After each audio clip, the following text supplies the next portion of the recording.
Hi guys, welcome to my Let's Play Badly Xcom Enemy Unknown. This is part 7. If you remember, in part 6 we completed a mission and it was quite successful compared to some of the ones that I've had so far. Hopefully we'll keep that pace up and bring those soldiers back from a couple more missions. Isn't really anything else I need to be doing here in the base, so let's just crack straight on.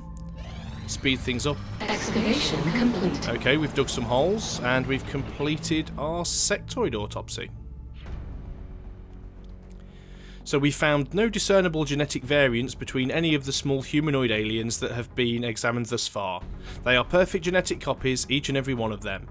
The subject's brain is quite sizable with respect to its body and appears to have been augmented even further with cybernetic implants of some kind.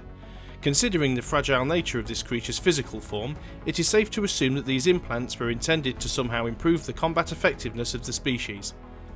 Dr. Shen and the engineering team have already developed several theories as to how we might be able to adapt these implants for our own use. Additional tactical information may be available in the field when viewing hostile targets in the unit analysis view. Dr. Farland's personal note: cloning, genetic manipulation, biomedical implants, the implications of this technology and the aliens' motives are not reassuring. So now we've got some extra tech here we can build, which is essentially a consume on use item that we can use for our interceptors to guarantee that our next, I think it's 2 shots, will hit. There we go. Activate this module during interception to provide an immediate temporary boost to our unit's accuracy. The module will burn out after 1 use. So I probably will get one of those at some point, but I'm not necessarily tripping over myself to do that. I really need more scientists here because everything's really slow, so let's get the arc thrower done. And let's go back into mission control and just speed things up.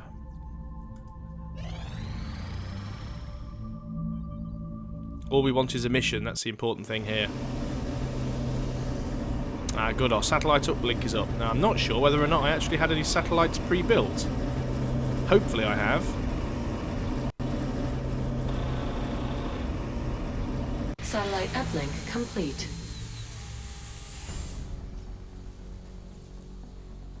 Now let's just go to the situation room. Can we launch any satellites? No, so we can actually have 5 in orbit now. Normally it would be 4 because we've got 2 satellite uplinks, but because they're adjacent to each other we get the extra one, so I can actually have 5 satellites. The question is, did I actually... No, didn't even have one building. That was a bit of an oversight, so let's just go in there now. Can we even afford one? Yes, we can. In fact, nope, I can only afford 1. So I need some missions because I need to get some money. Back into mission control. Get things going again.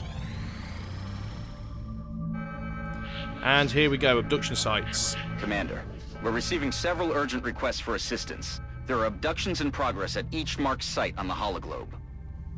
So again, we've got essentially Asia, Europe and Africa. So whichever one of these we do, we're going to have mass panic in the other continents. India, very difficult with 4 scientists.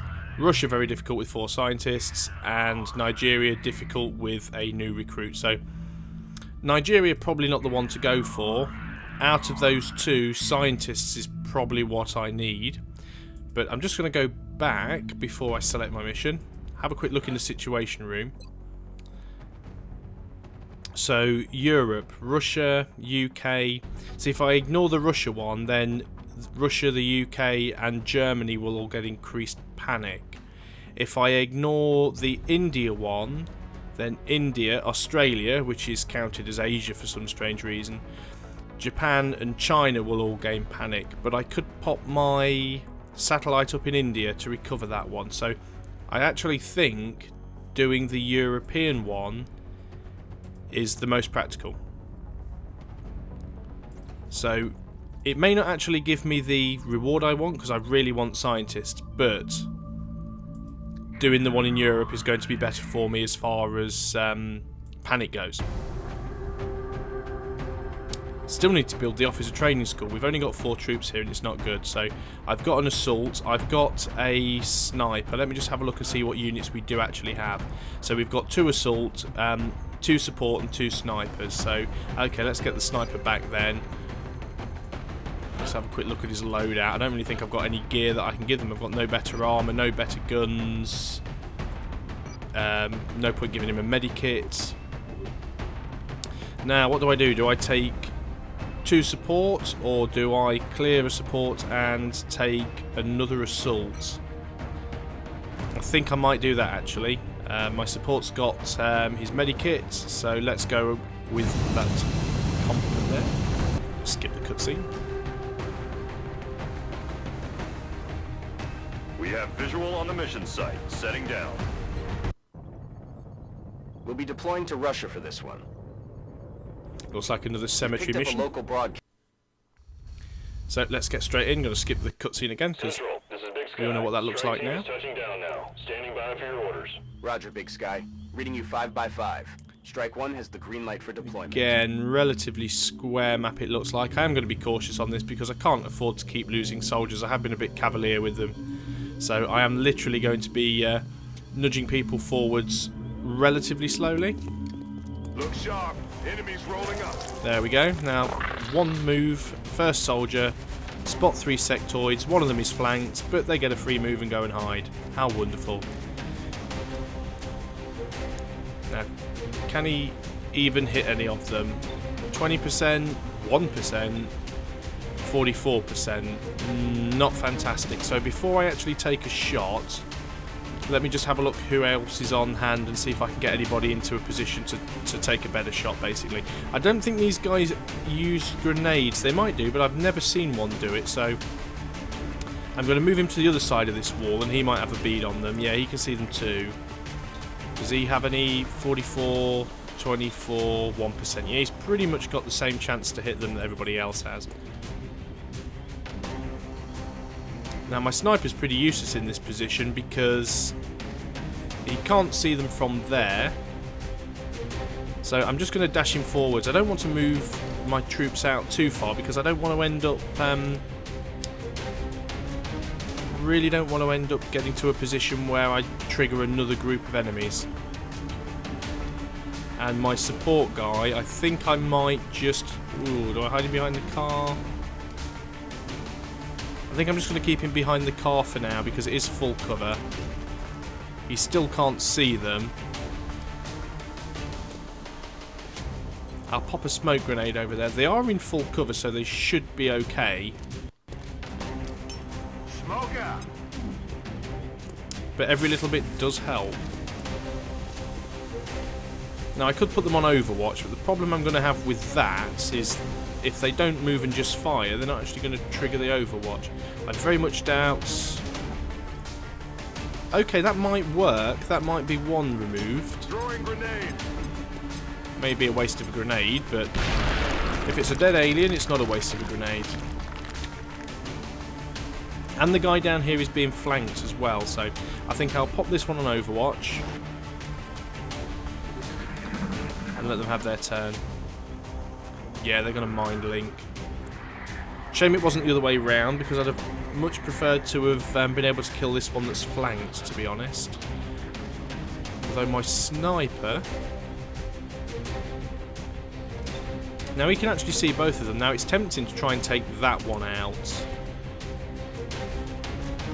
Although you should do enough damage to kill that one if he hits him. And he missed. So even though that had a 75% chance to hit, he missed. He may have actually hit the one with the 55% chance. You never can tell. That's the problem here. So I'm going to move this guy forwards just a little bit. Hasn't really given him much of a better chance to hit, but at least he does have a chance to hit. I'm going to take it anyway. And missed. Yeah, not a surprise, really. Adjusting aim. That would be the ideal one to kill, to be quite honest. 24% chance to hit is nothing, really. I could run and gun. Very risky if I can't actually hit, though. How far could I run if I... See, I could get right in his face, but the problem is I could end up pulling another group that's hidden just off screen, which I really want to avoid doing if I can. So, yeah, it is risky. It is risky. That's full cover though, so I'm going to pop him forward to there. And I'm going to have him take the shot. And finally, someone with a decent aim. So that's taken both of those out. That's brilliant. I'll start to bring my support guy forwards. I'm going to dash him over to there.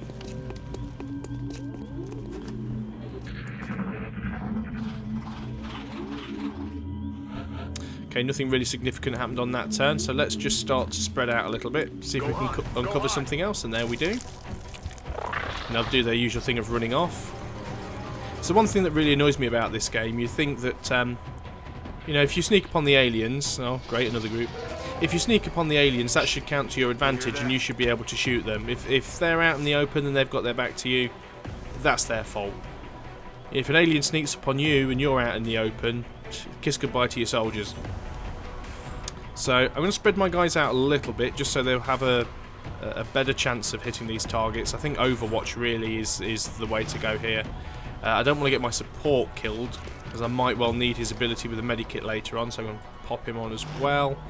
Sniper's actually no use to anybody in his current position, so I'm going to bring him forwards. And I can't actually see anybody, so everyone's on Overwatch at this point. Hopefully we won't get any poison from those thin men, but we're bound to. Shh. You hear that? Ah, good reaction shot. Probably won't hit, but no, bit wide. Shotgun's not ideal for distance. But as we lack a heavy at the moment. Oh, and another group of sectoids added to the mix. That's all we need really. And a miss. So I actually now have 3 groups of aliens all at the same time, and this is really what I wanted to avoid. It's always the problem with these smaller maps. See, there we go. The aliens actually took their move and now get a free move. Hopefully they'll just use it to go back into hiding.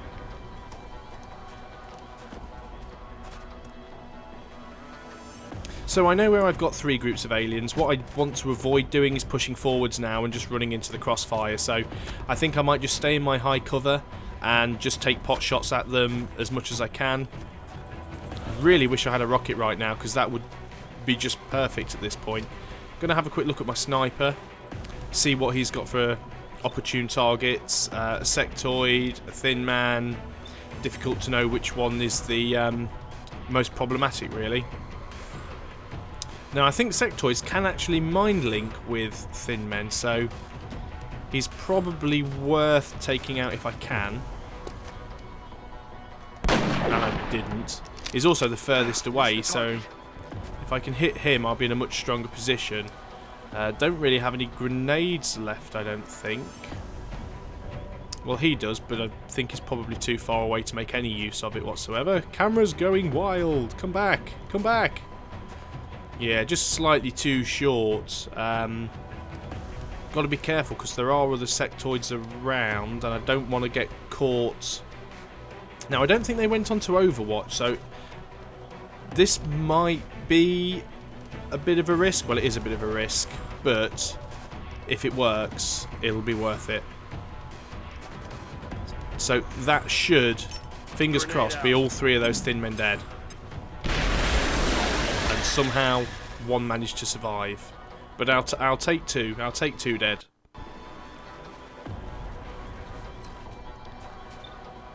And he's in good cover, so I may as well go for the sectoid. And another miss. I am still in full cover there. There isn't really an awful lot I can do. Actually, that's strange. He's got a... Well, he does have a better weapon. I was going to say he's actually got a better chance to hit than the assault guys who are closer to him. Do I take the shot or do I try and push forwards? Can't really get anywhere that's better cover that is any closer, to be honest. I'd like to be able to get there, but it's just slightly too far, so... Oh, I think I'm going to put him on Overwatch. He does seem to be a fairly good shot, so...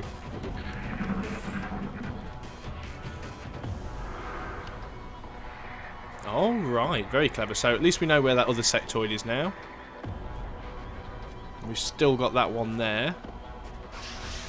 Taking a pot shot and missing, that's fine. Miss away, miss all you like. He's on Overwatch, really need to take him out. And what are you going to do? You're going to take... Oh, poison. Brilliant. So that's going to do some damage over time, and on top of that, it's going to screw my aim up. That was an... Oh, I was going to say that was an appalling shot, but apparently it went through the scenery and hit him anyway. Now, I don't want to move him just yet. He doesn't take damage. He only takes damage per turn, so I can sit him in there for the whole of the turn before moving him. He's not in any harm at the moment.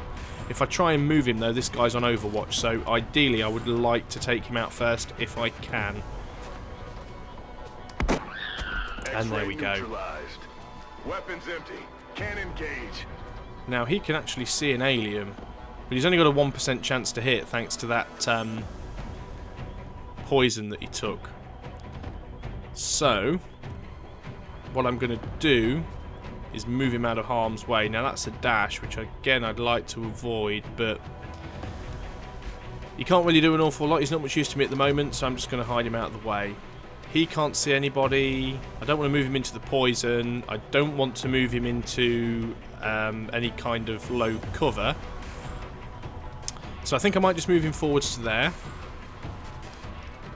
Pop him in Overwatch because he still can't see anybody.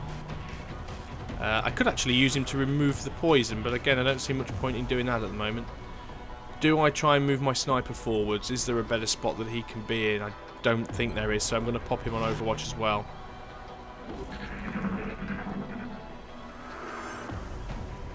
So I'm going to have one sectoid, the one that's over to the left. He's going to be taking pot shots at me, although apparently didn't do anything. So I think what I'm going to do here, I'm going to get my support guy to heal, and that will actually get him back to full health and cure the poison. Time to cowboy up. And then I think what I'm going to do with this guy is... That could be risky, but what I'm going to do, I'm going to get him to run and gun. Moving at the speed of death. Move him up here, behind the height cover, and pop him on Overwatch. So that sectoid sticks its head out, it might just be enough to take him out. Is that high cover? Yes, move you forwards a little bit. Still can't see the other one. Better reload though, guns empty. Oh, yeah. And sniper, I will move forwards just slightly. Can't put him on Overwatch, so might as well reload. We're green to go. And see what happens. There's something out there. Yeah, I think he's playing the same game I am. He just intends to just hide at the back and... yeah, I want to be careful here. I don't want to needlessly sacrifice any of my guys. There isn't a lot of high cover. There's a bit of high cover there. Could be worth a run and gun. Hunt 'em down. I know it's only to get one extra block, but it's just to keep me in cover. Yeah, and he's got Overwatch. But I was dashing. And the good thing about dashing, it does reduce my chance to be hit, so it served its purpose. 40% chance to hit. Might as well try it. No. Been unlucky with so many shots so far on this mission. I know this other one's up here. Again, I don't want to pull him accidentally. So I'm going to stay around the corner, go on to Overwatch. Move my support guy up, put him in a bit of a better position. Ah, strange that you could see me. Ah, luckily he missed. Now he's a pretty good shot, so if you can see the alien, which he can, only has a 33% chance to hit. Oh, it's always worth taking these shots, because sometimes that happens. And unfortunately he's a little bit too far away to see him, and he doesn't have squad sight yet because he's not that high. But let's dash him forwards over here into high cover. Now we can see him, so if that alien stays there on the next turn, we should be able to take a snipe shot at him. Incoming fire. It did miss, but it's taken my cover out. So let's go to the sniper first. What's the sniper got? A 55% chance. Well, it's not terrible. Let's give it a go. And he hits. Hopefully that was the last... No, it wasn't.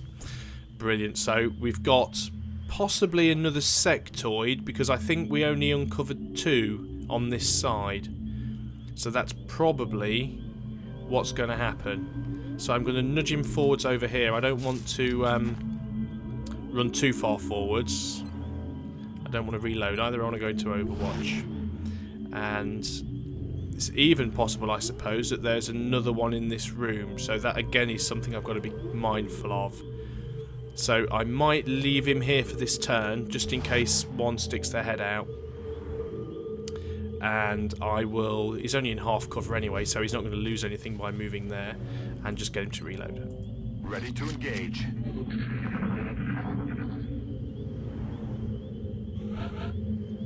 Okay, nothing obvious on that turn.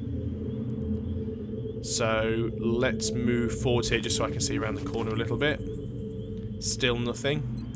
This may seem very cautious, but you really have to be. You have such a small squad, it's really a bad idea just to sort of run in blind, to be quite honest. I'm going to get him to run and gun, move into this building here.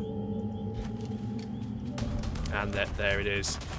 Now, I do have lightning reflexes, and lightning reflexes will cause the first reaction shot against me to miss, which is brilliant, because now I'm face to face with this guy. Should give me a 100% chance to hit. If only I had the arc thrower here. Got him. Everything by the numbers. Absolutely brilliant. That's how we like these missions to work out.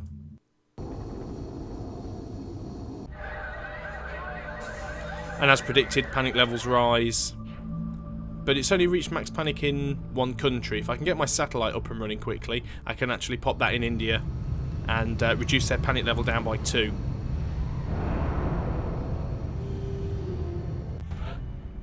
And we've got a promotion. Unfortunately, he's also wounded. But no, he's definitely earned that. Flush. Fire a shot that causes enemies to run out of cover. The shot is easy to hit but does reduce damage. Now that is useful because it's nearly always a guaranteed hit, and it will do, I think it's a couple of points of damage. So it can be useful to take out something that's on very low health. And it also moves them out of cover, although sometimes they run into cover somewhere else. Rapid fire is also useful because you get 2 shots for 1, but it does have an aim penalty. So I think I'm going to go for flush because it has been the most useful for me in the past. Really need to get my officer training school up and running just so that I can get to a 5th person. So yeah, panic increased across Africa and Asia, but in Russia it's decreased by 3. Remember, we will be watching. Unfortunately, it's just one of those things that happens. So I'm going to look at build facilities. I'd like to build an officer training school, but I can't afford it. 3 power, which was fine, but 125 credits, that's where we're struggling. So let's just have a quick look in the grey market. Can we get that amount of money? You've really got to be careful because you do use a lot of this stuff, and there are some things that you really want to avoid selling, such as alien alloys and weapon fragments and Illyrium, because they're so important to you later on in the game. So I can get some money. I could do it if I sold the flight computers. I don't really need them this early on in the game, but again, they're quite difficult to get a hold of, so yeah, that's going to be a difficult one. We've been picking up some odd transmissions lately. As you can see, I've got quite high panic in a lot of countries. If I don't get the satellite up and running over India by the end of the month, then I will lose India from the Xcom project, which is not great.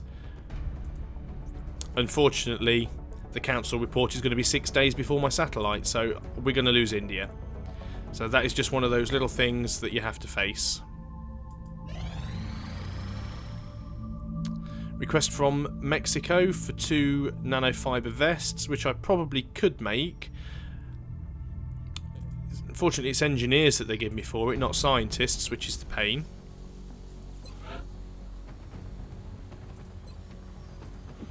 But they're fairly quick and easy to make, so might as well do it. Mouse doesn't seem to be wanting to work today for some reason. And go back into Situation Room. We should now be able to complete that quest. Brilliant. If only things like that would actually go towards reducing panic, it would be much more useful.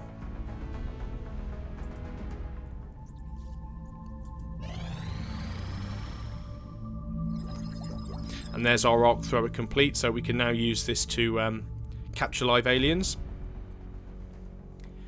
So we've completed our research into the arc thrower prototype, and we believe this device is ready for final production in engineering. The mechanism functions on the basic premise of neurological disruption, emitting a focused electromagnetic pulse capable of confusing and incapacitating targets within a limited range, i.e. standing on his head.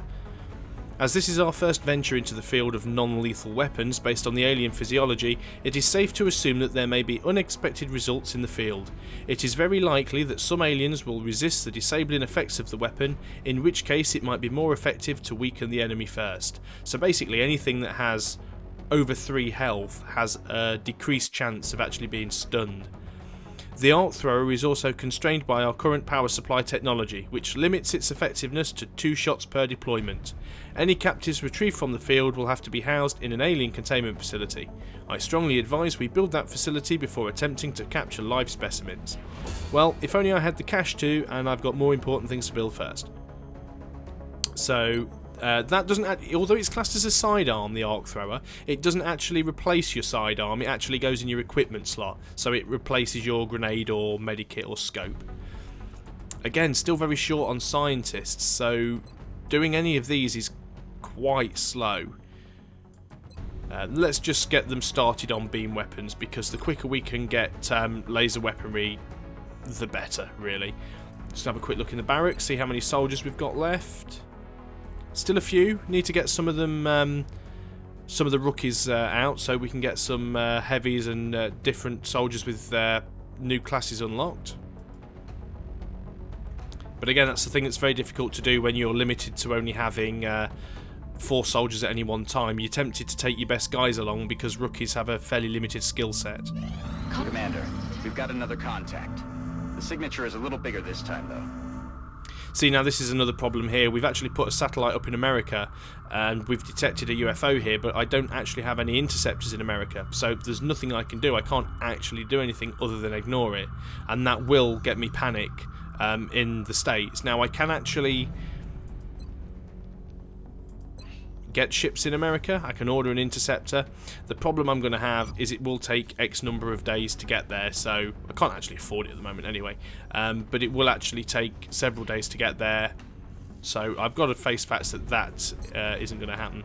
And yeah, America are already pretty annoyed with me, so I could be losing them as well, and that's why this is Let's Play XCOM Badly. We haven't scrambled our fighters to intercept the latest UFO contact. So there we go. It doesn't do any serious damage. Just as expected, that's happened. Now there may be a mission off the back of that.